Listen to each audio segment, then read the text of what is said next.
ஓம் நம் கணபதியே நமக. அனைவருக்கும் அன்பு வணக்கம்.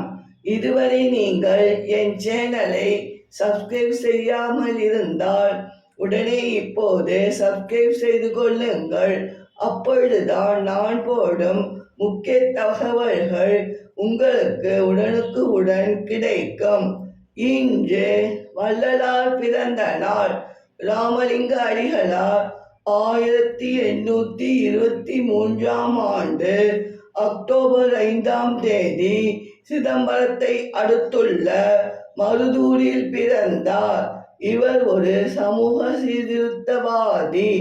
இவர் எல்லா மதங்களிலும் உள்ள உண்மை ஒன்றுதான் என்ற கருத்தை வலியுறுத்தினார்.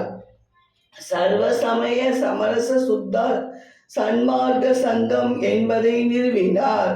ஜீவ காருண்யமே கடவுளை அடையும் வழி என்று வலியுறுத்தினார். பசித்தோர்க்கு உணவளித்தார். வடலூரில் அணையா அடுப்பு மூலம் பல ஏழைகளின் பசியை போக்கினார். அந்த அணையா அடுப்பு இன்றும் அணையாமல் எரிந்து ஏழைகளுக்கு உணவளிக்கின்றது. தைப்பூச நாளில் வடலூரில் இவர் ஜோதியில் கலந்தார். நன்றி, வணக்கம்.